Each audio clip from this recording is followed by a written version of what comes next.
ഭേദഗതി നിയമം ഇത് ഭരണഘടനാ വിരുദ്ധവും ജനവിരുദ്ധ വർഗീയ അജണ്ടയുടെ ഭാഗവുമായ ഒരു നിയമമാണ്. അത് കേരളം നടപ്പാക്കില്ല എന്ന് നേരത്തെ തന്നെ പ്രഖ്യാപിച്ചതാണ്. ഇപ്പോഴും അതുതന്നെയാണ് ആവർത്തിച്ച് പറയാനുള്ളത്. ആ നിലപാട് എല്ലാ തലത്തിലും ഉറപ്പിക്കാൻ സർക്കാർ പ്രതിജ്ഞാബദ്ധമാണ്. അതിനാണ് സംസ്ഥാന സർക്കാർ ബഹുമാനപ്പെട്ട സുപ്രീം കോടതി മുൻപാകെ ഒറിജിനൽ സ്യൂട്ട് ഫയൽ ചെയ്തത്. അത് നിലവിൽ ഉള്ള കാര്യമാണ്. ഇപ്പോൾ കേന്ദ്ര സർക്കാർ ചട്ടങ്ങൾ പുറപ്പെടുവിച്ചു. ഈ ചട്ടങ്ങൾ പുറപ്പെടുവിച്ച് ഈ നിയമം തെരഞ്ഞെടുപ്പിന് തൊട്ട് മുൻപ് ധൃതി പിടിച്ച് നടപ്പാക്കുന്ന നടപടിയാണ് കേന്ദ്ര ഗവൺമെൻറ് സ്വീകരിച്ചിട്ടുള്ളത്. അത്തരമൊരു കേന്ദ്ര നീക്കത്തിൻ്റെ പശ്ചാത്തലത്തിൽ നിയമപരമായ തുടർ നടപടികൾ സ്വീകരിക്കാൻ ഇന്നലെ ചേർന്ന മന്ത്രിസഭാ യോഗം തീരുമാനിച്ചിട്ടുണ്ട്. ഇന്ത്യൻ ഭരണഘടനയുടെ അന്തസ്സത്തക്ക് വിരുദ്ധമായതും ജനങ്ങളെ മതാടിസ്ഥാനത്തിൽ വിഭജിക്കുന്നതുമാണ് ഈ നിയമം. സംഘപരിവാറിൻ്റെ തീവ്ര ഹിന്ദുത്വ അജണ്ടയുടെ ഭാഗമാണിത്. വിഭജന രാഷ്ട്രീയത്തിലൂടെ തെരഞ്ഞെടുപ്പിൽ നേട്ടം കൊയ്യാനുള്ള സംഘപരിവാറിൻ്റെ ഹീനമായ നടപടിയാണിത്. ഈ നടപടി അന്താരാഷ്ട്ര തലത്തിൽ തന്നെ ചോദ്യം ചെയ്യപ്പെടുകയാണ്. ഐക്യരാഷ്ട്രസഭയിൽ നടക്കം ഈ നിയമത്തിൻ്റെ വിവേചന സ്വഭാവത്തെക്കുറിച്ച് വിമർശനമുയർന്നു കഴിഞ്ഞു.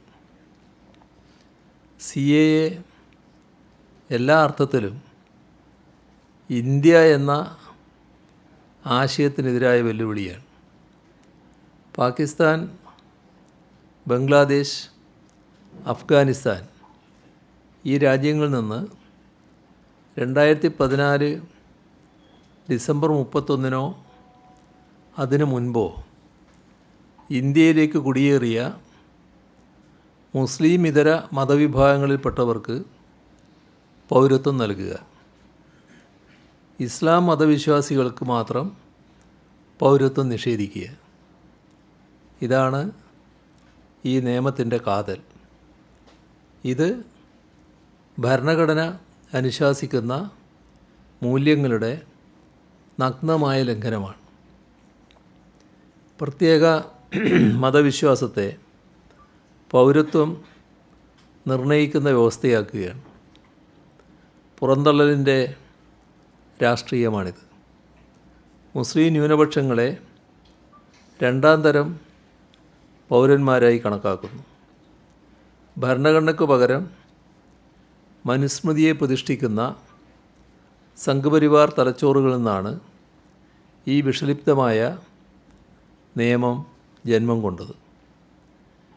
അനധികൃത കുടിയേറ്റക്കാർ എന്ന പ്രയോഗം ആദ്യമായി പൗരത്വ നിയമത്തിൽ വന്നത് 2003 വാജ്പേയി സർക്കാരിൻ്റെ കാലത്താണ്. എന്നാൽ ആരാണ് അനധികൃത കുടിയേറ്റക്കാർ എന്നത് നിർവചിക്കപ്പെട്ടത് മതാടിസ്ഥാനത്തിലായിരുന്നില്ല. 2019 ഭേദഗതിയാണ് പൗരത്വത്തെ നിർവചിക്കാനുള്ള അടിസ്ഥാനമാക്കി മതത്തെ മാറ്റിയത്. മതത്തെ അടിസ്ഥാനപ്പെടുത്തിയ പൗരത്വ സങ്കല്പം രാജ്യത്തിൻ്റെ ഭരണഘടനയിലുള്ളതല്ല. ഇന്ത്യൻ ഭരണഘടനയുടെ 14, 21, 25 ഈ വകുപ്പുകളുടെയും ഭരണഘടനയുടെ അടിസ്ഥാന തത്വമായ മതേതരത്വത്തിൻ്റെയും ലംഘനമാണ് ഈ നിയമം. മൗലികാവകാശങ്ങൾ ഹനിക്കുന്ന രീതിയിൽ ഒരു നിയമവും സർക്കാരുകൾക്ക് കൊണ്ടുവരാൻ കഴിയില്ല. ഭരണഘടനയുടെ ആർട്ടിക്കിൾ 14 പ്രകാരം ഇന്ത്യൻ ഭൂപ്രദേശത്തിനകത്ത് ഏവർക്കും നിയമത്തിനു മുന്നിൽ സമത്വം, ഇക്വാലിറ്റി ബിഫോർ ലോ, തുല്യമായ നിയമസംരക്ഷണം, ഈക്വൽ പ്രൊട്ടക്ഷൻ ഓഫ് ലോസ് ഉറപ്പു നൽകുന്നുണ്ട്. കുടിയേറ്റക്കാരെ മുസ്ലിങ്ങളെന്നും അല്ലാത്തവരെന്നും വിഭജിക്കുന്നതിലൂടെ ഇന്ത്യ എക്കാലവും ഉയർത്തിപ്പിടിക്കുന്ന ഭരണഘടനാ ധാർമ്മികതയ്ക്ക് വിരുദ്ധമായി മതപരമായ വിവേചനത്തെ നിയമപരമാക്കാൻ ശ്രമിക്കുകയാണ്. അയൽ രാജ്യങ്ങളിൽ പീഡനം നേരിടുന്ന ന്യൂനപക്ഷങ്ങളെ സംരക്ഷിക്കുകയാണ് ലക്ഷ്യമെങ്കിൽ ആ രാജ്യങ്ങളിൽ പീഡനം നേരിടുന്ന മുസ്ലിം മതന്യൂനപക്ഷങ്ങളെ എന്തുകൊണ്ടാണ് ഉൾപ്പെടുത്താത്തത്? പാകിസ്ഥാനിലെ അഹമ്മദീയ മുസ്ലിങ്ങൾ, അഫ്ഗാനിസ്ഥാനിലെ ഹസര വിഭാഗക്കാർ, മ്യാൻമറിലെ റോഹിംഗ്യകൾ, ശ്രീലങ്കൻ തമിഴ് വംശജർ എല്ലാം പൗരത്വത്തിൻ്റെ പടിക്ക് പുറത്താവുന്നത് പൗരത്വ ഭേദഗതി നിയമത്തിൻ്റെ രാഷ്ട്രീയ ലക്ഷ്യത്തെയാണ് വ്യക്തമാക്കുന്നത്. റോഹിംഗ്യൻ അഭയാർത്ഥികളെ ഇന്ത്യയിൽ നിന്ന് നാടുകടത്തണമെന്നാവശ്യപ്പെട്ട് കേന്ദ്ര സർക്കാർ സുപ്രീം കോടതിയിൽ പോയിട്ടുണ്ട് എന്നതുകൂടി ഈ ഘട്ടത്തിൽ ഓർക്കേണ്ടതാണ്. കുടിയേറിയ മുസ്ലിങ്ങളുടെ പൗരത്വത്തെ നിയമവിരുദ്ധമാക്കുകയാണ് CAAയുടെ യഥാർത്ഥ ലക്ഷ്യം. ബുദ്ധമതക്കാരും ഹിന്ദുക്കളും സിഖുകാരും ഒഴികെയുള്ള എല്ലാ നുഴഞ്ഞുകയറ്റക്കാരെയും രാജ്യത്ത് നിന്ന് നീക്കം ചെയ്യുമെന്ന് പലവട്ടം കേന്ദ്ര ആഭ്യന്തരമന്ത്രി പ്രസ്താവിച്ചിട്ടുണ്ട്. NRC ബംഗാളിൽ മാത്രമല്ല ഇന്ത്യ മുഴുവൻ വ്യാപിപ്പിക്കുമെന്നും കഴിഞ്ഞ ലോക്സഭാ തെരഞ്ഞെടുപ്പ് സമയത്ത് അദ്ദേഹം പ്രഖ്യാപിച്ചു. 2019 നവംബർ 21-നും 2019 ഡിസംബർ 21-നും പാർലമെൻറ്റിൽ അമിത്ഷാ ഇക്കാര്യം ആവർത്തിക്കുകയുണ്ടായി. NRC രാജ്യം മുഴുവൻ വ്യാപിപ്പിക്കുമെന്നും ഒരു നുഴഞ്ഞുകയറ്റക്കാരനെയും വിടില്ലെന്നുമാണ് അന്ന് പറഞ്ഞത്. കേന്ദ്ര സർക്കാർ 2019 ഭരണഘടനാ വിരുദ്ധമായ പൗരത്വ ഭേദഗതി ബിൽ പാർലമെൻറ്റിൽ പാസാക്കിയെടുത്തപ്പോൾ തന്നെ അതിനെതിരെ പ്രതിഷേധവുമായി കേരളമാകെ ഒന്നിച്ചണിനിരന്നു. മതനിരപേക്ഷതയിൽ നിന്ന് വ്യതിചലിക്കുന്നത് ഭരണഘടനയുടെ അടിത്തറ തോണ്ടുന്നതിന് തുല്യമാണെന്ന് LDF സർക്കാർ അന്ന് വ്യക്തമാക്കി. പൗരത്വ ഭേദഗതി നിയമം മനുഷ്യത്വ വിരുദ്ധവും ഭരണഘടനാ വിരുദ്ധവുമാണെന്ന നിലപാട് സംസ്ഥാന സർക്കാർ തുടക്കം മുതൽ ആവർത്തിച്ചു. പൗരത്വ ഭേദഗതി നിയമമോ പൗരത്വ പട്ടികയോ NRCയോ ജനസംഖ്യ രജിസ്റ്ററോ NPRോ കേരളത്തിൽ നടപ്പാക്കില്ലെന്ന് അസന്നിഗ്ധമായി പ്രഖ്യാപിച്ചു.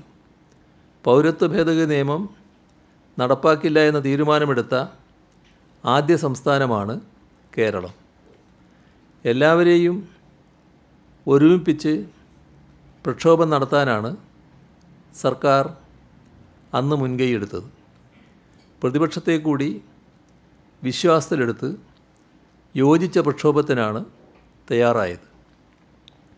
സർക്കാർ നേതൃത്വത്തിൽ പാളയം രക്തസാക്ഷി മണ്ഡപത്തിൽ സംഘടിപ്പിച്ച ജനകീയ പ്രതിഷേധ കൂട്ടായ്മയും തുടർന്ന് നടന്ന സർവകക്ഷി യോഗവും ഈ വിഷയത്തിൽ ഐക്യം രൂപപ്പെടുത്തി. പൗരത്വ ഭേദഗതി നിയമം പിൻവലിക്കണമെന്നാവശ്യപ്പെടുന്ന പ്രമേയം പാസാക്കാൻ പ്രത്യേക നിയമസഭാ സമ്മേളനം വിളിച്ചു.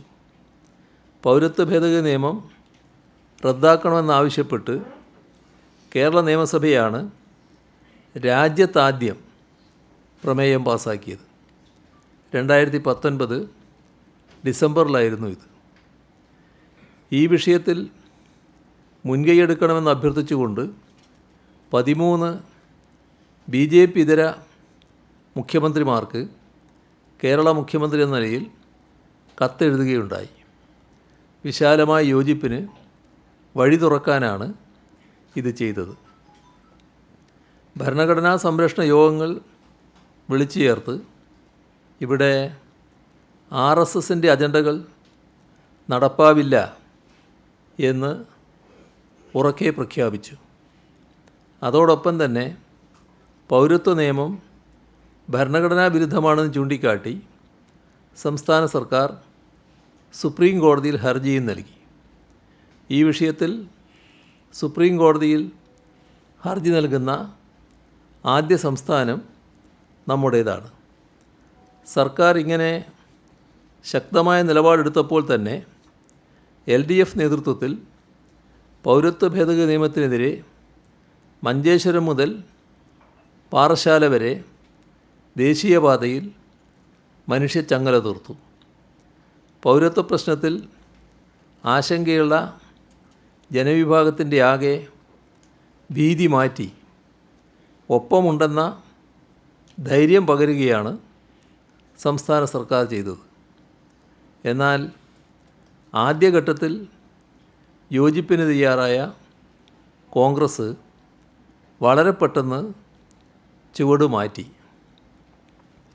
നിയമസഭ ഒറ്റക്കെട്ടായി പാസാക്കിയ പ്രമേയത്തെ പോലും അന്നത്തെ KPCC പ്രസിഡന്റ് പരിഹസിച്ചു. പ്രമേയം പാസാക്കിയതിൽ മുഖ്യമന്ത്രി മേനി നടിക്കണ്ട എന്നും പ്രമേയം പാസാക്കിയതുകൊണ്ട് കേന്ദ്രം പാസാക്കിയ നിയമം ഇല്ലാതാകില്ലല്ലോ എന്നുമായിരുന്നു അന്നത്തെ KPCC പ്രസിഡന്റിൻ്റെ പ്രസ്താവന. യോജിച്ച പ്രക്ഷോഭത്തിനില്ല എന്ന നിലപാടാണ് പിന്നീട് കോൺഗ്രസിൽ നിന്നും വന്നത്. വർഗീയ വിഭജന നിയമത്തിനെതിരെ യോജിച്ച പ്രക്ഷോഭങ്ങൾക്ക് ഉറച്ച പിന്തുണ നൽകിയ കേരളത്തിലെ ജനങ്ങളോടുള്ള വെല്ലുവിളിയായിരുന്നു കോൺഗ്രസിൻ്റെ ഈ തീരുമാനം. ഇടതുപക്ഷവുമായി യോജിച്ച പൗരത്വ വിഷയത്തിൽ പ്രക്ഷോഭത്തിനിറങ്ങിയവർക്ക് നേരെ കോൺഗ്രസ് പാർട്ടി അവരുടെ പാർട്ടി തലത്തിൽ നടപടിയെടുക്കുന്ന നിലവരെയുണ്ടായി. BJP സർക്കാർ പൗരത്വ ഭേദഗതി ബിൽ പാർലമെൻറ്റിൽ പാസാക്കിയെടുത്ത 2019 ഡിസംബർ 2-ാം വാരത്തിൽ തന്നെ രാജ്യത്താകെ പ്രതിഷേധങ്ങൾ ഉയർന്നതാണ്. മതനിരപേക്ഷ രാഷ്ട്രീയം മുറുകെ പിടിക്കുന്നവർ ഡിസംബർ 10-ന് രാജ്യത്തിലാകെ തെരുവിലിറങ്ങി. അപ്പോൾ കോൺഗ്രസ് MPമാർ പാർട്ടി അധ്യക്ഷയുടെ വീട്ടിൽ വിരുന്നുണ്ണുകയായിരുന്നു. ജനകീയ സമരത്തിൽ പങ്കെടുത്ത CPM നേതാക്കളായ സീതാറാം യെച്ചൂരി, പ്രകാശ് കാരാട്ട്, ബൃന്ദ കാരാട്ട് എന്നിവരടക്കം ഡൽഹിയിൽ അറസ്റ്റ് ചെയ്യപ്പെട്ടു. കേരളത്തിൽ നിന്നുള്ള ഇടതുപക്ഷ MPമാർ ജനകീയ സമരത്തിന് പിന്തുണയുമായി നിലകൊണ്ടു. 2019 ഡിസംബർ 9-ന് ലോക്സഭയിൽ പൗരത്വ ഭേദഗതി ബിൽ അവതരിപ്പിച്ചപ്പോൾ കേരളത്തിൽ നിന്നും അതിനെതിരെ ഏറ്റവും ശക്തമായ ശബ്ദമുയർത്തിയത് ഒരേയൊരു അംഗം മാത്രമായിരുന്നു, ആലപ്പുഴ MP AM ആരിഫ്. ഭരണഘടനാ വിരുദ്ധമായ ഉള്ളടക്കമുള്ള ബിൽ ലോക്സഭയിൽ അവതരിപ്പിക്കപ്പെട്ടപ്പോൾ സാങ്കേതികമായി പ്രതികരിച്ചു എന്ന് വരുത്തി മൂലക്കിരിക്കുകയായിരുന്നു കേരളത്തിൽ നിന്നുള്ള കോൺഗ്രസ് MPമാർ. കേരളത്തിനെതിരെയും കേരളത്തിലെ സർക്കാരിനെതിരെയും അടിയന്തര പ്രമേയത്തിന് നോട്ടീസ് കൊടുക്കാനുള്ള ആവേശത്തിൻ്റെ 100-ൽ 1 ആവേശം പോലും പൗരത്വ ബിൽ വിഷയത്തിൽ പാർലമെൻറ്റിൽ കോൺഗ്രസ്സുകാർ കാണിച്ചില്ല. ലോക്സഭയിൽ എന്ന പോലെ രാജ്യസഭയിലും ഇടതുപക്ഷ അംഗങ്ങൾ അധാർമിക ബില്ലിനെതിരെ പ്രതിരോധം സൃഷ്ടിച്ചു. ഇടതുപക്ഷ അംഗങ്ങളായ എളമരം കരീമും ബിനോയ് വിശ്വവും കെ രാഗേഷും ബില്ലിനെതിരെ രാജ്യസഭയിൽ ശക്തിയുക്തം എതിർപ്പുയർത്തി. പൗരത്വ ഭേദഗതി ബില്ലിലെ ഭരണഘടനാ വിരുദ്ധതയ്ക്കെതിരെ രാജ്യസഭയിലെ ഇടതുപക്ഷ അംഗങ്ങൾ ഭേദഗതി നിർദ്ദേശിക്കുകയും ബില്ല് സെലക്ട് കമ്മിറ്റിക്ക് വിടണമെന്ന് ആവശ്യപ്പെടുകയും ചെയ്തു. ബില്ല് വോട്ടിനിടാൻ ആവശ്യപ്പെട്ടതും ബില്ല് സെലക്ട് കമ്മിറ്റിക്ക് വിടാൻ പ്രമേയം കൊണ്ടുവന്നതും ഇടതുപക്ഷ എം പിമാരായിരുന്നു. 2020 ജനുവരിയിൽ ഡൽഹി രാജ്യതലസ്ഥാനത്ത് പൗരത്വ ഭേദഗതി നിയമത്തിനെതിരെ ജനകീയ പ്രക്ഷോഭം കനത്തപ്പോൾ കേരളത്തിലെ കോൺഗ്രസ് എം പിമാരെ കാണാനുണ്ടായിരുന്നില്ല. സമരത്തിനെതിരെ കേന്ദ്ര ഭരണകൂടത്തിൻ്റെ പകപോക്കൽ സമീപനമാണ് പിന്നീട് കണ്ടത്. തുടർന്ന് സംഘപരിവാർ ആസൂത്രണത്തിൽ ഡൽഹിയിൽ മുസ്ലിം വിരുദ്ധ കലാപം നടക്കുകയുണ്ടായി. ന്യൂനപക്ഷങ്ങൾ ആക്രമിക്കപ്പെട്ടപ്പോൾ അവിടെയും രക്ഷകരായി എത്തിയത് ഇടതുപക്ഷ ജനപ്രതിനിധികൾ മാത്രമായിരുന്നു. കേന്ദ്ര സർക്കാരിൻ്റെ ഒത്താശയോടെ സംഘടിത ന്യൂനപക്ഷ വേട്ടയാണ് അവിടെ നടന്നത്. കലാപത്തിനിരയായവർക്ക് സുരക്ഷ ഉറപ്പാക്കണമെന്നും നിഷ്പക്ഷമായ അന്വേഷണം വേണമെന്നും പ്രധാനമന്ത്രിയോടും കേന്ദ്ര ആഭ്യന്തരമന്ത്രിയോടും കലാപബാധിത പ്രദേശങ്ങൾ സന്ദർശിച്ച ഇടത് എം പിമാർ ആവശ്യപ്പെട്ടു. പൗരത്വ ഭേദഗതി ബില്ലിനെതിരെ പ്രതിഷേധിച്ച ജാമിയ മില്ലിയ സർവകലാശാലയിലെ വിദ്യാർത്ഥികളെ ക്രൂരമായാണ് പോലീസ് കൈകാര്യം ചെയ്തത്. ഇതിൽ പ്രതിഷേധിച്ച് ഷഹീൻബാഗിൽ നടന്ന സമരത്തിൽ പോലീസിൻ്റെ മൗനാനുവാദത്തോടെ സാമൂഹ്യ വിരുദ്ധർ ആക്രമണം അഴിച്ചുവിട്ടു. ഇതിനെതിരെയും സംരക്ഷണ കവചവുമായി ഓടിയെത്തിയത് ഇടത് എം പിമാരും ഇടതുപക്ഷ നേതാക്കളുമാണ്. കുറ്റകരമായ മൗനമാണ് കോൺഗ്രസ് പുലർത്തിയത്. കേന്ദ്രമന്ത്രി അനുരാഗ് താക്കൂറിൻ്റെ അങ്ങേയറ്റം വിദ്വേഷകരമായ പ്രസംഗം അന്നാണ് ഉണ്ടായത്. ഗോലിമാരോ സാലോങ്കോ എന്ന വിവാദ പ്രസംഗവും കലാപാഹ്വാനവും. ഡൽഹിയിൽ കലാപാഹ്വാനം ചെയ്ത കേന്ദ്രമന്ത്രിക്കെതിരെ ബൃന്ദ കാരാട്ടും CPIM ഡൽഹി സംസ്ഥാന സെക്രട്ടറിയുമാണ് അന്ന് കോടതിയെ സമീപിച്ചത്. ഡൽഹി കലാപത്തിലെ ഉത്തരവാദികളെ ശിക്ഷിക്കുന്നതിന് പകരം കേന്ദ്ര സർക്കാർ ഇരകൾക്കെതിരെ നടപടി സ്വീകരിക്കുകയാണ് പിന്നീടുണ്ടായത്. CAA വിരുദ്ധ പ്രക്ഷോഭങ്ങളിൽ പങ്കെടുത്തവരെ അകാരണമായി അറസ്റ്റ് ചെയ്തു. ഡൽഹി കലാപത്തിൻ്റെ യഥാർത്ഥ പ്രതികൾ പുറത്ത് വിലസി നടക്കുമ്പോൾ ഇരകൾ ക്രൂശിക്കപ്പെട്ടു. പൗരത്വ നിയമത്തിനെതിരായ പ്രക്ഷോഭങ്ങളെ നയിച്ചതിൻ്റെ പേരിലാണ് CPM ജനറൽ സെക്രട്ടറി സീതാറാം യെച്ചൂരിയുടെ പേര് ഡൽഹി പോലീസ് കുറ്റപത്രത്തിൽ പെടുത്തിയത്. രാജ്യത്തെ മുഖ്യ പ്രതിപക്ഷമായ കോൺഗ്രസ് പാർട്ടിയിലെ ഒരു നേതാവിൻ്റെ പേര് പോലും ഡൽഹി പോലീസിൻ്റെ കുറ്റപത്രത്തിൽ ഇല്ലായിരുന്നു. കാരണം പൗരത്വ നിയമത്തിനെതിരായ സമരങ്ങളിൽ കോൺഗ്രസ് എവിടെയും ഇല്ലായിരുന്നു. വളരെ വൈകിയാണ് പൗരത്വ ബിൽ വിഷയത്തിൽ ദേശീയ തലത്തിൽ കോൺഗ്രസ് പരസ്യമായി നിലപാട് പറഞ്ഞത് തന്നെ. കേരളത്തെ മാതൃകയാക്കിക്കൊണ്ടാണ് കോൺഗ്രസ് ഭരണത്തിലുണ്ടായിരുന്ന പഞ്ചാബ് നിയമസഭ 2020 ജനുവരിയിൽ പൗരത്വ വിഷയത്തിൽ പ്രമേയം പാസാക്കിയത്. കേന്ദ്ര സർക്കാർ പൗരത്വ ഭേദഗതി നിയമ ചട്ടങ്ങൾ വിജ്ഞാപനം ചെയ്തിട്ട് ഇപ്പോൾ 2 ദിവസം കഴിഞ്ഞിരിക്കുന്നു. പൗരത്വ നിയമ ഭേദഗതിക്കെതിരെ കോൺഗ്രസ് ഔദ്യോഗികമായി ഇതുവരെ ഒന്നും പറഞ്ഞിട്ടില്ല. കേരളത്തിൽ തെരഞ്ഞെടുപ്പ് പടിവാതിൽക്കലായതുകൊണ്ട് ആരൊക്കെയോ എന്തൊക്കെയോ പറഞ്ഞുവെന്ന് ബോധിപ്പിക്കാൻ ശ്രമിക്കുന്നുണ്ട്. ദേശീയ തലത്തിൽ കോൺഗ്രസ് ഇനിയും ഈ കാര്യത്തിൽ ഒരു നിലപാടില്ലേ? ഇതുവരെയും കോൺഗ്രസ് പാർട്ടിയോ അതിൻ്റെ ദേശീയ അധ്യക്ഷനോ ഈ വർഗീയ വിഭജന നിയമത്തിന് എതിരെ ഔദ്യോഗികമായി ഒരക്ഷരം മിണ്ടിയിട്ടില്ല. ഭാരത് ജോഡോ ന്യായ് യാത്ര നടത്തുന്ന രാഹുൽ ഗാന്ധിയാകട്ടെ ഇതുവരെ ഇങ്ങനൊരു വിഷയം അറിഞ്ഞതായേ ഭാവിച്ചിട്ടില്ല. CAക്കെതിരെ ഉറച്ച ശബ്ദത്തിൽ നിലപാട് പറയാൻ കോൺഗ്രസ് അധ്യക്ഷൻ മല്ലികാർജുൻ ഖാർഗെക്ക് കഴിഞ്ഞിട്ടില്ല. പറഞ്ഞു എന്ന് വരുത്തി തീർക്കാൻ എക്സിലാണ് ചെറുവരി കുറിപ്പെഴുതിയിട്ടത്. ആസാമിലെ കോൺഗ്രസ് ഘടകകക്ഷിയായ അസം ജാതീയ പരിഷത്ത് നേതാക്കൾ തന്നെ കണ്ട്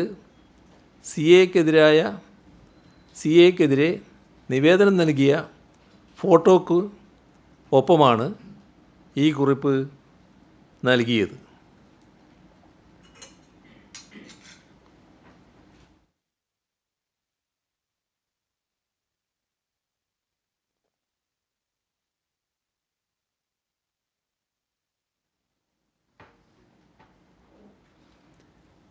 AICCയുടെ സംഘടനാകാര്യ ജനറൽ സെക്രട്ടറി, അദ്ദേഹം ഇപ്പോൾ കേരളത്തിൽ സ്ഥാനാർത്ഥിയാണല്ലോ, പറഞ്ഞത് എങ്ങനെയാണെന്ന് നമ്മൾ നോക്കേണ്ടതാണ്.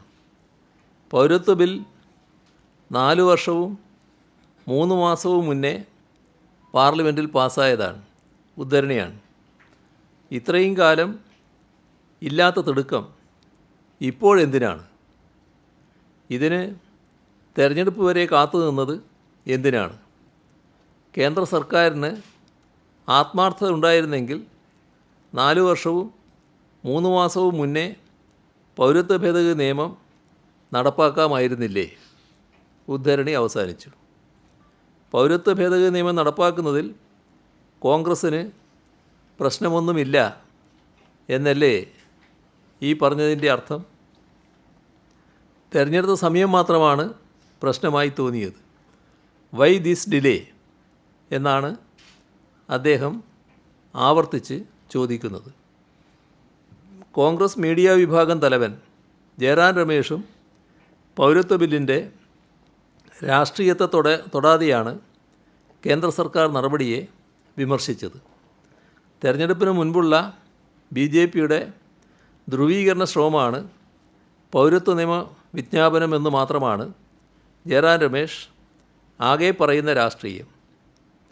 ഇവിടെ 4 കാര്യങ്ങളാണ് വ്യക്തമാക്കാൻ ആഗ്രഹിക്കുന്നത്. ഒന്ന്, പൗരത്വ ഭേദഗതി നിയമം രാജ്യത്തിൻ്റെയും ജനങ്ങളുടെയും ഭരണഘടനയുടെയും താൽപ്പര്യങ്ങൾ ഹനിക്കുന്നതാണ്. അത് കേരളത്തിൽ നടപ്പാക്കില്ല. 2, ജനങ്ങളെ മതപരമായി വിഭജിക്കുന്ന തെറ്റായ നിയമത്തിനെതിരെ ഏറ്റവും ശക്തമായ നിലപാടെടുക്കുന്നതും പ്രക്ഷോഭം നടത്തുന്നതും ഇടതുപക്ഷവും കേരളത്തിലെ LDF സർക്കാരുമാണ്. അതിൽ നിന്നും ഒരിഞ്ച് പിന്നോട്ട് പോകില്ല. 3, കോൺഗ്രസ് ഈ വർഗീയ നിയമത്തിനെതിരെ നിലപാടെടുക്കുന്നില്ല. കാപട്യപൂർണമായ ഒളിച്ചുകളിയാണ് നടത്തുന്നത്. ആ പാർട്ടി വിശ്വസിക്കാൻ കൊള്ളാത്ത ഒന്നാണെന്ന് ആവർത്തിച്ച് തെളിയിച്ചുകൊണ്ടിരിക്കുന്നു. 4, RSS രൂപീകരണത്തിൻ്റെ 100ാം വാർഷികത്തിലേക്ക് എത്തുന്ന 2025 കടുത്ത വർഗീയ ലക്ഷ്യങ്ങളാണ് സംഘപരിവാറിനുള്ളത്. അതിലേക്കുള്ള പാലമാണ് പൗരത്വ ഭേദഗതി നിയമം.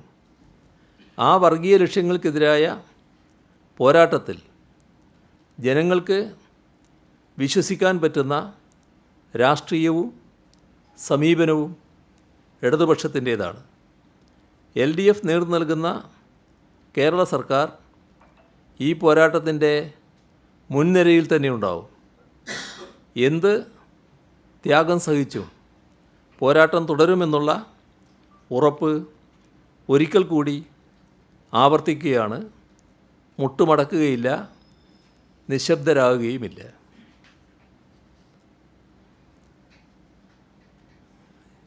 ഇനി മറ്റൊരു കാര്യമാണ് പറയാനുള്ളത്.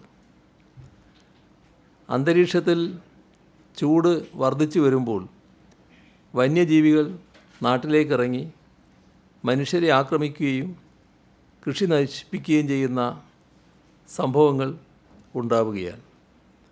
ഇത് അതീവ ഗൗരവത്തോടെയാണ് സംസ്ഥാന സർക്കാർ കാണുന്നത്. മനുഷ്യ വന്യജീവി സംഘർഷം ലഘൂകരിക്കുന്നതിൻ്റെ ഭാഗമായുള്ള മാർഗനിർദ്ദേശങ്ങൾ കഴിഞ്ഞ ദിവസം പുറപ്പെടുവിച്ചിരുന്നു. ഇക്കാര്യത്തിൽ സർക്കാർ കൈക്കൊണ്ട നടപടികൾ ഇന്ന് ചേർന്ന ഉന്നതതല യോഗം അവലോകനം ചെയ്തു. വനംവകുപ്പ് ആസ്ഥാനത്ത് 24 മണിക്കൂറും പ്രവർത്തിക്കുന്ന സംസ്ഥാനതല കൺട്രോൾ റൂം തുറന്നിട്ടുണ്ട്. ഉദ്യോഗസ്ഥരെ നിയോഗിച്ചു. 36 വനം ഡിവിഷനുകളിൽ എമർജൻസി ഓപ്പറേഷൻ സെൻറ്റർ തുടങ്ങാനുള്ള നടപടി പുരോഗമിക്കുകയാണ്. വന്യജീവി ആക്രമണ സാധ്യതയുള്ള പ്രദേശങ്ങളിൽ ജനങ്ങൾക്ക് മുന്നറിയിപ്പ് നൽകുന്നതിനായി സർക്കിൾ, ഡിവിഷൻ തലത്തിൽ വാട്സാപ്പ് ഗ്രൂപ്പുകൾ രൂപീകരിച്ചു. തദ്ദേശ സ്വയംഭരണ സ്ഥാപനങ്ങൾക്ക് കീഴിൽ പഞ്ചായത്ത് തലത്തിൽ വാട്സപ്പ് ഗ്രൂപ്പുകൾ രൂപീകരിക്കുന്നതിനുള്ള പ്രവർത്തനങ്ങൾ നടന്നു വരികയാണ്. RRTകളിലും മനുഷ്യ വന്യജീവി സംഘർഷം നിലനിൽക്കുന്ന പ്രദേശങ്ങളിലുമായി 900ഓളം താൽക്കാലിക വാച്ചർമാരുടെ സേവനം ആവശ്യാനുസരണം വിനിയോഗിച്ചു വരുന്നുണ്ട്. വയനാട് മേഖലയിലെ 66 തോട്ടങ്ങളിൽ പഞ്ചായത്ത് അധികൃതരുടെ സഹായത്തോടെ അടിക്കാടുകൾ നീക്കം ചെയ്യുന്നതിനുള്ള നടപടി സ്വീകരിച്ചു വരികയാണ്. മൂന്നാർ മേഖലയിലെ തോട്ടം ഉടമകളുടെയും തോട്ടം മാനേജർമാരുടെയും യോഗം വനം, റവന്യൂ, പോലീസ് ഉദ്യോഗസ്ഥരുടെ നേതൃത്വത്തിൽ നടത്തി. നിലവിൽ ലഭ്യമായ ജീവനക്കാരെ പുനർവിന്യസിച്ച് 28 RRTകൾ പ്രവർത്തിച്ചു വരുന്നുണ്ട്. 64 പമ്പ് ആക്ഷൻ തോക്കുകൾ, 2 ട്രാങ്കുലൈസർ തോക്കുകൾ, 4 ഡ്രോണുകൾ എന്നിവ വാങ്ങുന്നതിന് നടപടിയായിട്ടുണ്ട്. പഞ്ചായത്ത് അടിസ്ഥാനത്തിൽ 264 ജനജാഗ്രതാ സമിതികൾ നിലവിലുണ്ട്. ഇവയെ ശക്തിപ്പെടുത്തി പ്രവർത്തന സജ്ജമാക്കുന്നതാണ്. വന്യജീവി സംഘർഷ സാധ്യതയുള്ള പ്രദേശങ്ങളിൽ വനത്തിനുള്ളിൽ മൃഗങ്ങൾക്ക് ആവശ്യമായ തോതിൽ വെള്ളത്തിൻ്റെ ലഭ്യത ഉറപ്പുവരുത്താൻ നടപടിയെടുക്കുന്നുണ്ട്. വയനാട് വനമേഖലയിൽ 341, ഇടുക്കിയിൽ 249 കുളങ്ങൾ പരിപാലിച്ചു വരുന്നു. കുളങ്ങൾ, ചെക്ക് ഡാമുകൾ ഇവ പുതുതായി നിർമ്മിക്കുന്നതിന് CSR ഫണ്ടിൽ നിന്ന് തുക ലഭ്യമാക്കാനുള്ള നടപടിയെടുക്കുന്നുണ്ട്. വാട്ടർ ടാങ്കുകൾ നിർമ്മിക്കാനും ആലോചിക്കുന്നുണ്ട്. വന്യജീവി ആക്രമണത്തിന് ഇരയായവർക്ക് നഷ്ടപരിഹാരമായി നൽകാനുള്ള 13 കോടി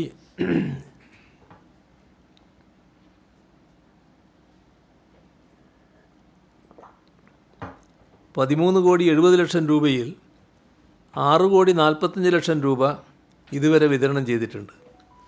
ശേഷിക്കുന്ന 7,26,00,000 രൂപ വിതരണം ചെയ്യുന്നതിനുള്ള നടപടി പുരോഗമിച്ചു വരികയാണ്.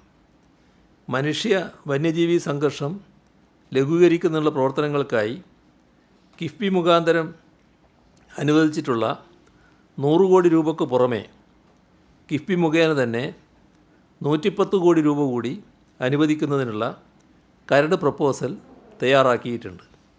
ദീർഘകാല ഹ്രസ്വകാല പദ്ധതികൾക്കുള്ള നിർദ്ദേശങ്ങൾ സമർപ്പിക്കാൻ അന്തർദേശീയ ദേശീയ വിദഗ്ധരെ ഉൾപ്പെടുത്തി സമിതി രൂപീകരിക്കുന്നതിനുള്ള പ്രപ്പോസൽ ഒരാഴ്ചക്കകം ലഭ്യമാകും.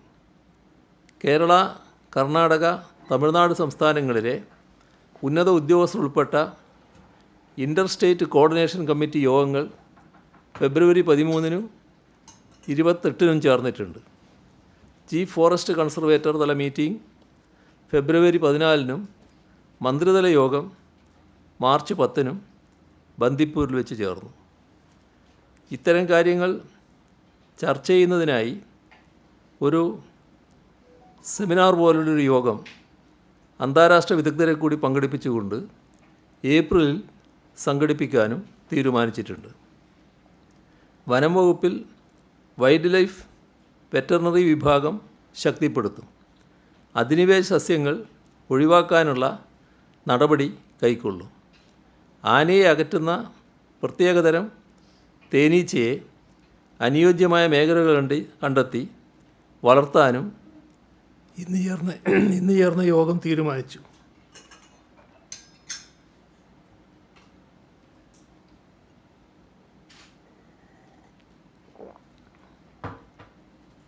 അത്തരം തേനീച്ചകൾ കരടികളെ ആകർഷിക്കുമെന്ന് പറയപ്പെടുന്നുണ്ട്. അതുകൊണ്ട് കരടികളില്ലാത്ത സ്ഥലത്ത് മാത്രമേ ഇതിനെ വളർത്താൻ പറ്റൂ എന്നുള്ള പ്രശ്നവുമുണ്ട്. ഇതാണ് പൊതുവിൽ ഇന്ന് നിങ്ങളുടെ മുന്നിൽ അവതരിപ്പിക്കാനുള്ള കാര്യങ്ങൾ.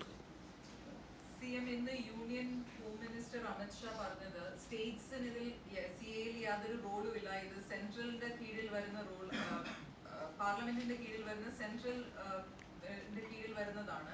പിന്നീട് പറഞ്ഞു ഇലക്ഷൻ കഴിഞ്ഞ് എല്ലാവരും ഇതിൽ സഹകരിക്കുമെന്ന് തോന്നുന്നു. ഇപ്പം മിസ്ഇൻഫർമേഷൻ സ്പ്രെഡ് ചെയ്യുന്നത് അപ്പീസ്മെന്റ് പൊളിറ്റിക്സിന് വേണ്ടിയാണ്. ഇതിൻ്റെ പൊളിറ്റിക്സ് എല്ലാവർക്കും അറിയാവുന്ന കാര്യമാണല്ലോ. അത് ഈ ഏതെങ്കിലും തരത്തിലുള്ള അപ്പീസ്മെൻറ്റ് പൊളിറ്റിക്സ് ആണെന്നല്ല, ഒരു നേരത്തെ പറഞ്ഞതുപോലുള്ള അങ്ങേയറ്റത്തെ വിവേചനപരമായ നിലപാട് പൗരന്മാർ തമ്മിലുണ്ടാക്കുകയാണ്. ഒരു പ്രത്യേക വിഭാഗത്തെ ശത്രുതാപരമായി സമീപിക്കുന്ന നിലയാണ് ഉണ്ടാകുന്നത്. അവർക്ക് പൗരത്വത്തിന് അർഹതയില്ല എന്ന നിലപാടിലേക്ക് മാറുകയാണ്. അതിനെ എല്ലാ തരത്തിലും എതിർക്കുക എന്നുള്ളത് തന്നെയാണ് ഇവിടെ സ്വീകരിക്കാവുന്ന നില. അത്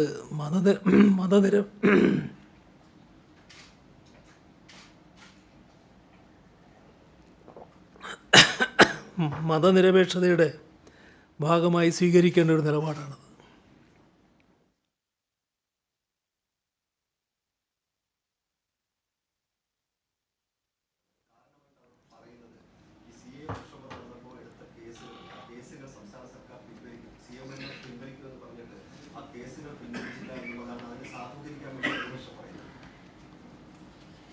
ഇത് ഒരു വലിയ പ്രചരണമായിട്ട് ചിലർ ഉയർത്തിക്കൊണ്ടുവരുന്നു എന്നുള്ളത് ഞങ്ങളെ ശ്രദ്ധയിലും പെട്ടിട്ടുള്ളതാണ്. ഈ വിഷയത്തിൽ കേസുകൾ പിൻവലിക്കുക എന്നുള്ളത് നേരത്തെ തന്നെ എടുത്തിട്ടുള്ളൊരു നിലപാടാണ്. അതിൽ സംസ്ഥാനത്ത് 835 കേസുകളാണ് ആകെ രജിസ്റ്റർ ചെയ്തത്. ഈ കാര്യത്തിൽ ഇതിൽ 629 കേസുകൾ ഇതിനോടകം കോടതിയിൽ നിന്നില്ലാതായി കഴിഞ്ഞിട്ടുണ്ട്. നിലവിൽ കോടതിയുടെ പരിഗണനയിൽ 206 കേസുകളാണ്. അതിൽ 84 എണ്ണത്തിൽ സർക്കാർ പിൻവലിക്കാനുള്ള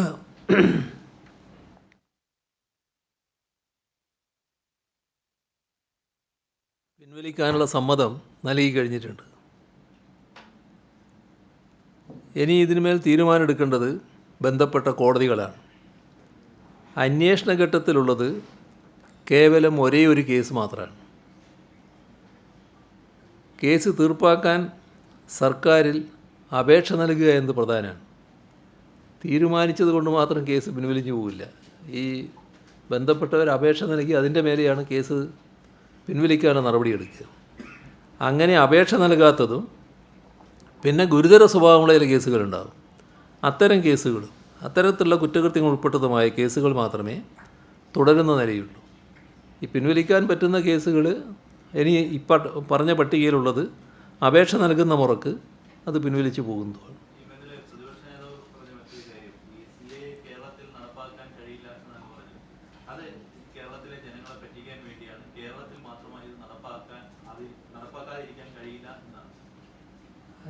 പല ജനങ്ങൾക്ക് എതിരായ കാര്യങ്ങളും ഭരണാധികാരികൾ എങ്ങനെയും നടപ്പാക്കുക എന്ന വാശി പിടിക്കാറുണ്ടല്ലോ.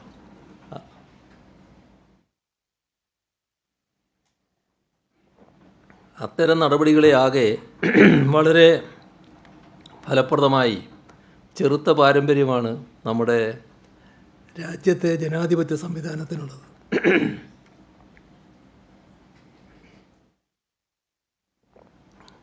അവിടെയെല്ലാം ജനങ്ങൾ വിജയിച്ചു വരുന്ന ചരിത്രമാണ് ഉണ്ടായിട്ടുള്ളത്. അതുകൊണ്ട് തന്നെ ഒരു ഗവൺമെൻറ് വാശി പിടിക്കുന്നു, സംഘപരിവാറിൻ്റെ നിലപാട് വെച്ച് വാശി പിടിക്കുന്നു.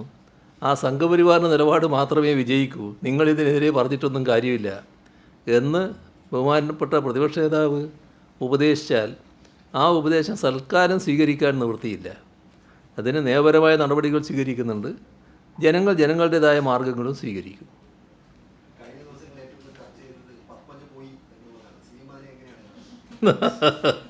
അത് നിങ്ങളെല്ലാവരും കാണുന്ന പോലെ തന്നെ.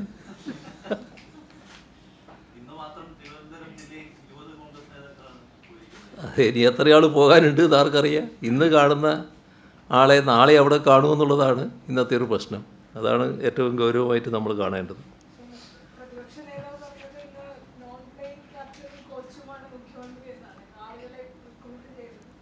അത് നല്ല വർത്തമാനം തന്നെയാണ്. ഈ പത്മജ പോയ കാര്യത്തിൽ അദ്ദേഹം എൻ്റെ പേരും കൂടി പരാമർശിച്ച് പ്രസ്താവന ഇറക്കിയത് കാണുകയുണ്ടായി. കഴിഞ്ഞ ഒരു മാസത്തിനിടയിൽ കോൺഗ്രസിൽ നിന്നും BJP എത്തിയ നേതാക്കന്മാരുടെ എണ്ണം നോക്കിയാൽ മതി, അവരെല്ലാം എങ്ങനെയാണ് പോകാനിടയായത്. ആകെ 12 രാജ്യത്തെ പഴയ കോൺഗ്രസ് മുഖ്യമന്ത്രിമാരാണ് ഇപ്പോൾ BJPക്കകത്തുള്ളത്. പണ്ട് കോൺഗ്രസ് മുഖ്യമന്ത്രിമാരായിരുന്നവർ, സംസ്ഥാന അധ്യക്ഷന്മാർ, അതോടൊപ്പം AICCയുടെ പ്രധാനികൾ, എത്രയെത്ര പേര്. എന്തെല്ലാം തരത്തിലുള്ള ലജ്ജാകരമായ നീക്കങ്ങളാണ് ഈ കോൺഗ്രസ് നേതൃതലത്തിലുള്ളവരുടെ ഭാഗത്ത് നിന്നുണ്ടാകുന്നത്. ഇപ്പോഴും നിങ്ങൾ നേരത്തെ പറഞ്ഞതുപോലെ ആളുകളിങ്ങനെ പോകാൻ തയ്യാറെടുത്തുകൊണ്ടിരിക്കുന്നു. അതിനൊക്കെ ന്യായീകരണമായിട്ട് അത് മറ്റാരുടെയെങ്കിലും പേര് പറഞ്ഞ് അവരുടെ ശ്രമത്തിൻ്റെ ഭാഗമായിട്ടാണ് പോകുന്നത് എന്ന് പറഞ്ഞാൽ ആരെങ്കിലും വിശ്വസിക്കുമോ? അത് ഏതെങ്കിലും തരത്തിലത് മുഖവിലക്കെടുക്കാൻ ആരെങ്കിലും തയ്യാറാകും? അദ്ദേഹത്തിന് എന്താണ് സംഭവിക്കുന്നതെന്നൊരു ഒരു നടക്കം ഉണ്ടാവുക എന്നത് ചിന്തിക്കേണ്ടതാണ്. ഇല്ലാത്ത സേവനത്തിന് പണം വാങ്ങിയതെന്ന് താങ്കളുടെ മകളുടെ കമ്പനിയുടെ പേരിൽ SFIയുടെ അന്വേഷണം നടക്കുക. ഈ കാലഘട്ടത്തിലൊന്നും CM വാർത്താസമ്മേളനം നടത്താത്തതുകൊണ്ടാണ് നമുക്കത് ചോദിക്കാൻ പറ്റാതിരുന്നത്. എന്താണ് CMന് അതിൽ പറയാനുള്ളത്? അല്ല, അന്വേഷണം നടക്കട്ടെ, വരട്ടെ വിവരങ്ങൾ, നേരം കിട്ടുമല്ലോ വിവരങ്ങൾ. കേട്ടാ, അങ്ങനെ മാസപ്പടി വാങ്ങിയെന്നല്ലേ ഞാൻ പറഞ്ഞില്ലേ, അന്വേഷണം നടക്കട്ടെ, വിവരങ്ങൾ കിട്ടട്ടെ എന്താണെന്നുള്ളത്. അന്നേരം നിങ്ങൾക്ക് മനസ്സിലാക്കാൻ പറ്റുമല്ലോ. താങ്കൾക്ക് അതിലൊരു ഞാൻ പറയേണ്ടത് ഞാൻ പറഞ്ഞില്ലേ, ഞാൻ പറയേണ്ടത് ഞാൻ പറഞ്ഞല്ലോ. കേട്ടില്ലേ? നിങ്ങൾക്ക് കേൾപ്പിക്കുന്ന കരാറുണ്ടോ? ആ ശരി, എന്നാൽ അത് മതി, എന്നാൽ അത് മതി, അത് മതി. CMന്റെ മകളുടെ കമ്പനിയാണല്ലോ, അപ്പോൾ CMന് അതിനകത്തൊരു നിലപാടുണ്ട്. ഇപ്പോൾ ഒരു പ്രതിപക്ഷ നേതാവിന്റെ ബന്ധുവിനെതിരെയാണെങ്കിൽ CM പറയുമല്ലോ കൃത്യമായിട്ട്. അത് വരട്ടെ, അന്നേരം പറയാം. ഇപ്പം എനിക്ക് ഇതാണ് പറയാനുള്ളത്.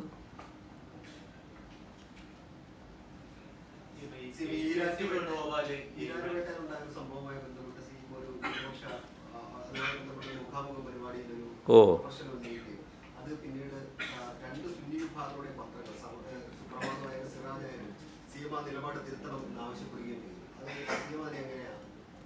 അത് ഞാൻ പറഞ്ഞത് തന്നെയാണ്. ഞാൻ പറഞ്ഞത് എന്താണെന്നാണല്ലോ ഇനി നിങ്ങൾക്ക് അറിയേണ്ടത്. അത് ഞാൻ പറയാം. അവിടെ ഒരാൾ സംസാരിക്കുമ്പോൾ നമ്മുടെ സംസ്ഥാനത്തും മുസ്ലിം ആയതിൻ്റെ പേരിൽ കേസ് ചാർജ് ചെയ്യപ്പെടുകയാണ്. എന്നിട്ട് ഈ സംഭവം പറഞ്ഞു, ഈരാറ്റുപേട്ട ഇങ്ങനെയാണ്, മുഴുവൻ മുസ്ലിം ചെറുപ്പക്കാരുടെ പേരിൽ കേസ് ചാർജ് ചെയ്തിരിക്കുകയാണ്. ഇത് സംസ്ഥാനത്ത് നടക്കുകയാണ്. അതായത് മുസ്ലിം ചെറുപ്പക്കാരെ തേടിപ്പിടിച്ച് കേസിൽപ്പെടുത്തുന്നൊരു നില ചില പ്രദേശങ്ങളിൽ, രാജ്യത്തിൻ്റെ ചില ഭാഗങ്ങളിലുണ്ട് എന്നുള്ളത് പൊതുവെ ആക്ഷേപമുള്ളതാണ്. ആ കാര്യം കേരളത്തിൽ നടക്കുന്നു എന്നാണ് അദ്ദേഹം പറഞ്ഞു വെച്ചത്. ഞാനവിടെ ഇരിക്കുകയാണ്. ഞാനതിന് മറുപടി പറയണ്ടേ? അത് മറുപടി പറയാൻ ഞാൻ ബാധ്യസ്ഥനാണല്ലോ. ഞാൻ പറഞ്ഞത് ഈ പോലീസ് എടുക്കുന്ന കേസ് രീതി എന്താണ് ഇതിൻ്റെ യഥാർത്ഥ വസ്തുത എന്ന് അന്വേഷിച്ച് വേണം ഉത്തരവാദപ്പെട്ട ഒരാൾ ഇതുപോലൊരു വേദിയിൽ സംസാരിക്കുന്നത്. ഈ കാര്യത്തിൽ അവിടെ പോയ ഈ സംഭവത്തിൽ ഉൾപ്പെട്ട എല്ലാവരും മുസ്ലിം ചെറുപ്പക്കാരാണ്. അതുകൊണ്ടാണ് മുസ്ലിം ചെറുപ്പക്കാർ ആ കേസിൽപ്പെട്ടത്. ഈ പറഞ്ഞ ആളെ പേര് ഞാൻ പറഞ്ഞു. ഇങ്ങനെ ഉത്തരവാദപ്പെട്ട ഒരാൾ ഇത്തരമൊരു പ്രസ്താവന ഇവിടെ പറയാൻ പാടുണ്ടായിരുന്നു. തെറ്റായൊരു ചിത്രമല്ലേ വരച്ചു കാട്ടാൻ നോക്കുന്നത്. അത് ശരിയായില്ല എന്നും ഞാൻ പറഞ്ഞു. അതിലെന്താ? ഞാൻ പറയാൻ ബാധ്യസ്ഥനല്ലേ അത്. അതാണ് വസ്തുത.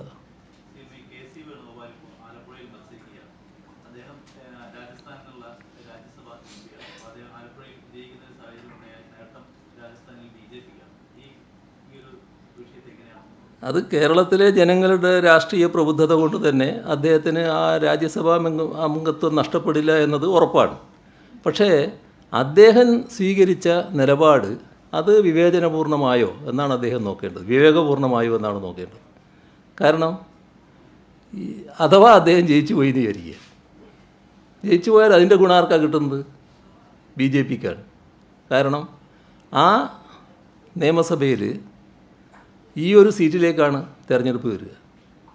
നമ്മൾ 2-3 സീറ്റുകളിലേക്ക് ഒന്നിച്ച് തിരഞ്ഞെടുപ്പ് വരുന്നുണ്ടെങ്കിൽ അതിൻ്റെ ആനുപാതിക പ്രാതിനിധ്യം അനുസരിച്ച് ഒരു സീറ്റൊക്കെ ജയിപ്പിക്കാൻ ചിലപ്പോൾ കോൺഗ്രസ്സിന് അവിടെ കഴിഞ്ഞേക്കുമായിരിക്കും.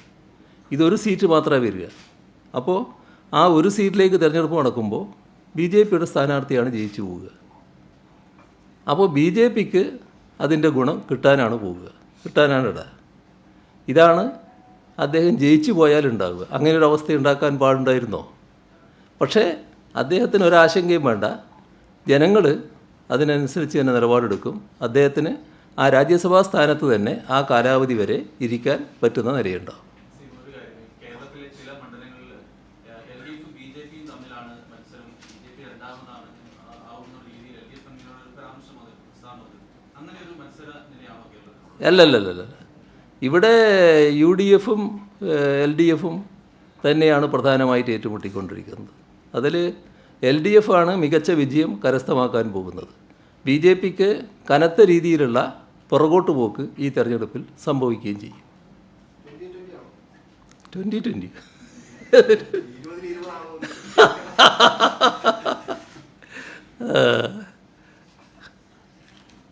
അപ്പോൾ നമുക്ക്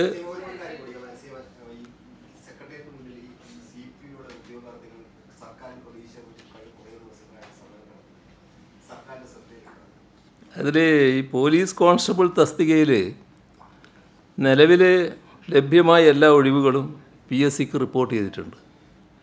ഇതിൽ പുരുഷ വനിതാ വിഭാഗങ്ങൾ, പട്ടികജാതി പട്ടികവർഗ വിഭാഗങ്ങൾക്കുള്ള സ്പെഷ്യൽ റിക്രൂട്ട്മെൻറ്റ് എന്നിവയ്ക്കായി ആകെ 5635 ഒഴിവുകളാണ് റിപ്പോർട്ട് ചെയ്തത്. പുരുഷ വിഭാഗത്തിനുള്ള റാങ്ക് പട്ടിക 13/4/2023 നിലവിൽ വന്നത്. ഈ വിഭാഗത്തിൽ 4325 ഒഴിവുകളും വനിതാ വിഭാഗത്തിൽ 744 ഒഴിവുകളും റിപ്പോർട്ട് ചെയ്തു. പട്ടികജാതി പട്ടികവർഗ വിഭാഗത്തിനായി 557 ഒഴിവുകളും റിപ്പോർട്ട് ചെയ്തിട്ടുണ്ട്. ഇതിൽ 2017 ഉത്തരവ് പ്രകാരം പട്ടികവർഗ വിഭാഗത്തിൻ്റെ പ്രാതിനിധ്യക്കുറവ് പരിഹരിക്കുന്നതിനുള്ള 396 തസ്തികകളും മുൻ റിക്രൂട്ട്മെൻറ്റിനെ തുടർന്നുണ്ടായ 31 ഒഴിവുകളും ഉൾപ്പെടുന്നു. 2023 ഉത്തരവ് പ്രകാരം 200 വനിതാ തസ്തികകൾ ഉൾപ്പെടെ 1400 താൽക്കാലിക പോലീസ് കോൺസ്റ്റബിൾ ട്രെയിനി തസ്തികകൾ 23/8/2023 ഒരു വർഷത്തേക്ക് സൃഷ്ടിച്ചു. ഇതേ തുടർന്ന് 1/6/2024 വരെ ഉണ്ടാകാവുന്ന ഒഴിവുകൾ കൂടി ശ്രദ്ധിക്കണേ. ഇതിനെ തുടർന്ന് 1/6/2024 വരെ ഉണ്ടാകാവുന്ന ഒഴിവുകൾ കൂടി മുൻകൂറായി പബ്ലിക് സർവീസ് കമ്മീഷൻ റിപ്പോർട്ട് ചെയ്തു. ഇതുവഴി 1400 തസ്തികകളിലേക്കുള്ള നിയമന ശുപാർശകളും മുൻകൂറായി ലഭിച്ചിട്ടുണ്ട്. ഇതിനു പുറമെ 5/1/2024 ഉത്തരവ് പ്രകാരം സൈബർ ഡിവിഷൻ രൂപീകരിച്ചത് വഴിയുണ്ടായ 155 ഒഴിവുകളിലേക്കും നിയമന ശുപാർശ ലഭിച്ചിട്ടുണ്ട്. പബ്ലിക് സർവീസ് കമ്മീഷനിൽ നിന്നും 5279 നിയമന ശുപാർശകൾ ലഭിച്ചിട്ടുണ്ട്. നിയമന ശുപാർശ ലഭിക്കുകയും നടപടിക്രമങ്ങൾ പൂർത്തിയാക്കുകയും ചെയ്ത 3595 പേർ പരിശീലനം നേടി വരുന്നു. അവശേഷിക്കുന്ന നിയമന ശുപാർശകളിൽ വെരിഫിക്കേഷൻ നടപടികൾ പൂർത്തിയായി വരുന്നു. റിപ്പോർട്ട് ചെയ്യപ്പെട്ടവയിൽ വനിതാ വിഭാഗത്തിനുള്ള 50 ഒഴിവുകൾ ഉൾപ്പെടെ 356 ഒഴിവുകളിൽ നിയമന ശുപാർശയ്ക്കുള്ള നടപടികൾ പുരോഗമിച്ചു വരുന്നു. അപ്പോൾ ആകാവുന്നതെല്ലാം സാധ്യമായതെല്ലാം ഈ കാര്യത്തിൽ ചെയ്തിട്ടുണ്ട്. അപ്പോൾ നമുക്ക് തൽക്കാലം നിർത്താം.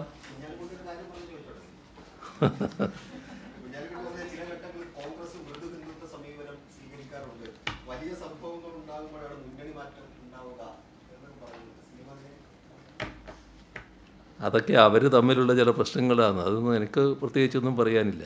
ഈ കോൺഗ്രസ്സിന് ഇത്തരം ചില ദൗർബല്യങ്ങളുണ്ട് എന്നുള്ളത് എല്ലാവർക്കും അറിയാവുന്ന കാര്യമാണ്.